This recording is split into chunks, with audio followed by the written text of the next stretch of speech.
그러므로 너희가 회개하고 돌이켜 너희 죄 없이 함을 받으라. 이같이 하면 새롭게 되는 날이 주 앞으로부터 이를 것이요.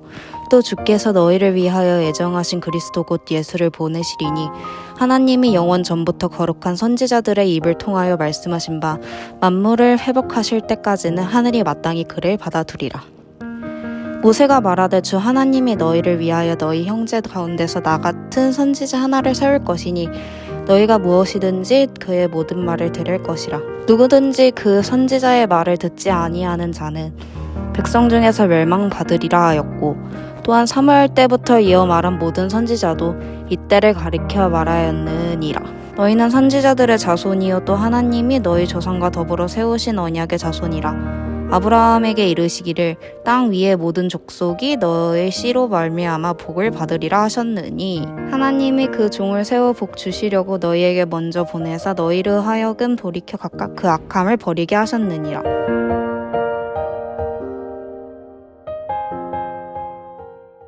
좋은 아침입니다. 어느덧 사도행전 3장의 마지막 이야기입니다. 사도행전 3장에서는 먼저 못 걷는 사람에 대한 이야기가 나왔습니다.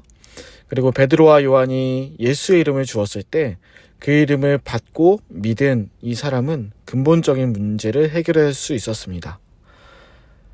그리고 주변의 사람들이 베드로와 요한에게 이게 무슨 일이냐고 너무나도 놀랍게 여기자 베드로는 이건 놀랄 일도 아니고 우리가 아니라 이 일을 행하신 하나님을 봐야 한다고 말해주었습니다.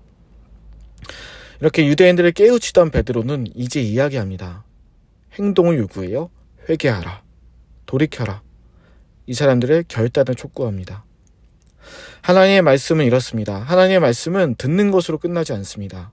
말씀을 들을 때 우리는 때로는 결단과 행동을 해야 될 때가 있습니다. 이 말씀을 통해 큰 깨달음과 큰 은혜를 주셨구나. 알게 하셨구나. 그러면 이제 이렇게 행동해야겠다는 결단이 필요해요. 교회는 극장이 아닙니다. 그냥 오셔서 보시고 이번엔 좋았어. 이번엔 별로였어. 그저 소모하는 말씀을 들으실 때 소모하는 시간이 되지 않았으면 좋겠습니다. 이 말씀을 깨닫게 하시는구나. 알게 하시는구나. 이 말씀을 통해 이렇게 살아야겠다. 라고 나아가는 게 말씀을 듣는 자가 취해야 될 행동입니다. 자, 예수님을 처음 믿었을 때 하나님이 주신 은혜가 커서 감사하고 그것에 따라 예배도 드리고 기도도 하기 시작하는 건 이러한 자연스러운 믿음의 결단과 행동입니다. 그래서 베드로는 말해요. 19절입니다. 그러므로 너희가 회개하고 돌이켜 너희 죄 없이 함을 받으라. 이같이 하면 새롭게 되는 날이 주 앞으로부터 이를 것이오. 베드로는 회개하여 하나님께 돌이키게 될 때 새롭게 되는 날이 이른다고 말합니다. 하나님의 말씀을 듣고 깨닫고 결단하여 행동한 사람에게는 새로운 삶이 시작되기 시작합니다.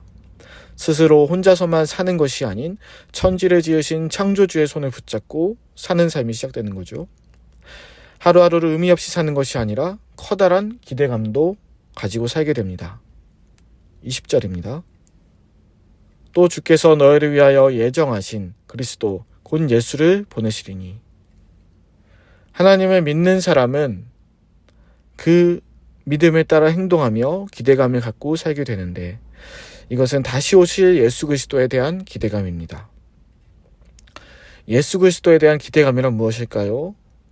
물론 우리는 이미 예수를 받았고 예수님의 믿음으로써 새로운 삶을 시작하고 있습니다. 이 세상의 참된 원리와 진리를 깨닫고 살고 있지요. 그런데 예수 그리스도를 통해 얻는 축복은 이러한 현재를 넘어서 동시에 미래적입니다. 그 미래가 어떤지는 21절에 나옵니다. 하나님이 영원전부터 거룩한 선지자들의 입을 통하여 말씀하신 바 만물을 회복하실 때까지는 하늘이 마땅히 그를 받아두리라. 여기 나오는 선지자들은 이제 22절부터 26절까지 나오는데 여기는 생략하고요. 우리가 여기서 중요한 거는 하나님께서 이런 선지자들을 통해 이미 말씀하신 미래가 있다는데 그것은 예수님을 보내주신다는 말씀, 그것과 더불어 만물이 회복하는 때가 있다는 겁니다. 인간의 잘못으로 타락하고 망가진 세상이지만 이러한 망가진 터를 바로잡고 하나님과의 깨진 관계로 회복하게 되는 때가 온다는 거예요. 이것이 우리가 꿈꾸는 미래이자 우리가 쟁취하게 될 미래입니다. 보통 사람들이 꿈꾸는 아름다운 사회, 평화로운 사회, 그것의 진짜 원형이 이루어지는 거죠. 그런 의미에서 회개는 참으로 중요한 결단입니다. 잠깐 하나님 잘못했어요 라고 잠깐 내가 잘못한 것을 고백하는 게 회개의 전부가 아닙니다. 회개는 돌이켜서 미래적인 방향을 향해 하는 겁니다. 나의 현재의 잘못을 뉘우치고 앞으로 내가 좀 더 아름답고 멋지게 성장할 것을 기대하면서 하는 거예요. 만물의 회복을 바라시는 하나님의 마음을 알고 나도 이렇게 회복할 때가 오겠구나. 나의 약함과 부족함의 회복과 성장을 향해 믿음으로 고백하며 행하는 행동의 회개입니다. 우리의 삶에 이러한 회개가 있기를 원합니다. 하나님 나의 잘못을 용서해 주세요 라고만 말하지 마시고 이런 것은 마치 일회용품 같아요. 이번에 이것을 썼으니 끝. 회개 이번에 했으니 끝. 다음에 다른 회개 아니요. 그렇게 회개의 가치를 없애버리지 마시고 회개의 참된 방향성, 참된 미래성, 돌이켜 나아갈 미래적 방향성을 향해 회개를 했으면 좋겠습니다. 이렇게 본다면 우리 삶 속에서 회개하게 될 순간들이 훨씬 많이 보일 거예요. 나와 내 주변의 환경 자체의 회복과 변화를 위해서 다양한 행동들도 우리는 해야 되지만 당장 눈앞의 것만 보고 구하던 못 걷는 자와 달리 눈을 들어 하나님의 도움을 구했던 베드로와 요한처럼 하나님을 향해 이렇게 회개하고 미래적으로 나아가는 우리가 되기를 원합니다. 기도하시겠습니다. 하나님, 우리가 회개합니다. 우리의 죄와 우리의 약함으로 인한 잘못들과 더불어 우리의 방향이 온전히 하나님을 향하여 고정될 수 있도록 회개합니다.